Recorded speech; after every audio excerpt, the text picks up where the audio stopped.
Halo teman-teman, kalian tahu nggak di Bali itu ada salah satu teluk yang indah, namanya Teluk Benoa. Teluk ini bukan hanya tempat yang penting loh, tapi teluk ini juga mempunyai peluang yang sangat besar bagi nelayan.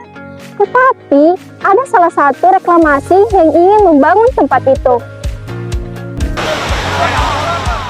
Rencana reklamasi Teluk Benoa Bali kini tengah menuai pro dan kontra. Rencana reklamasi muncul dari kebutuhan pengembangan infrastruktur pariwisata di Bali Selatan yang terkendala oleh keterbatasan lahan. Jadi, reklamasi adalah proses mengguruk atau menimbun lautan untuk menciptakan daratan yang baru. Biasanya reklamasi dilakukan untuk membangun kawasan bisnis, hotel, atau kawasan wisata. Di Teluk Benoa, reklamasi ini rencananya akan mencakup area yang sangat luas. Masalahnya itu reklamasi seperti ini tidak selalu berdampak baik, apalagi jika dilakukan di tempat yang kaya ekosistem seperti Teluk Benoa. Nah, ada banyak hal yang perlu kita pertimbangkan untuk mendukung proyek seperti ini. Warga Tanjung Benoa berunjuk rasa menolak reklamasi Teluk Benoa Bali. Mereka turun ke laut dan menggelar ritual doa bersama. Puluhan warga Tanjung Benoa mengenakan pakaian adat Bali menuju Teluk Benoa dan melakukan ritual doa bersama. Ritual ini sebagai bentuk penolakan terhadap rencana investor yang akan merubah Teluk Benoa menjadi kawasan wisata seperti Teluk Marina di Singapura. Dampak lingkungan. Kalau reklamasi dilakukan di Teluk Benoa, dampaknya bisa sangat serius untuk lingkungan. Pertama, terumbu karang yang menjadi tempat tinggal ikan bisa menjadi hancur.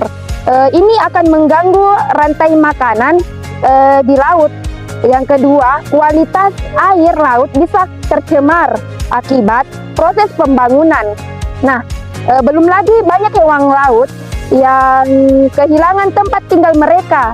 Ekosistem laut yang rusak akan berdampak besar, termasuk pada hasil tangkapan nelayan.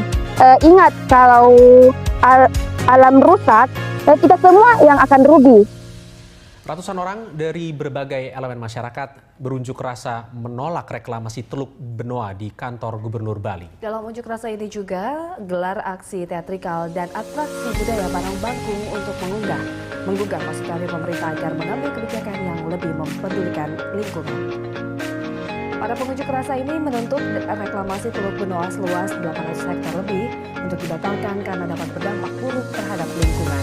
Salah satunya yakni memicu banjirop, dan dalam aksi teatrikal ini digambarkan seorang investor yang melihat pundi-pundi uang di Teluk Benoa yang berencana mengubahnya menjadi industri pariwisata.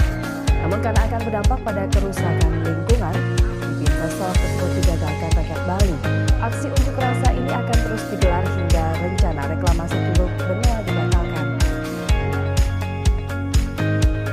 Nah, bukan cuma lingkungan, reklamasi ini juga bisa berpengaruh pada kehidupan sosial dan budaya masyarakat di Bali.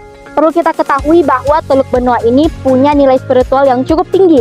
Bahkan banyak tempat di sekitar teluk ini digunakan sebagai tempat untuk upacara adat. Sehingga bisa kita bayangkan kalau reklamasi ini benar-benar dijalankan atau benar-benar terjadi, tradisi dan kepercayaan masyarakat bisa terganggu. Selain itu, reklamasi juga berpotensi menghilangkan penghidupan banyak orang, terutama mereka yang bermata pencaharian sebagai nelayan. Bagi masyarakat Bali, hubungan antara manusia dan alam itu sangat penting. Kalau reklamasi ini dilakukan, maka keseimbangan itu tentu saja bisa hilang, tidak seperti awal lagi.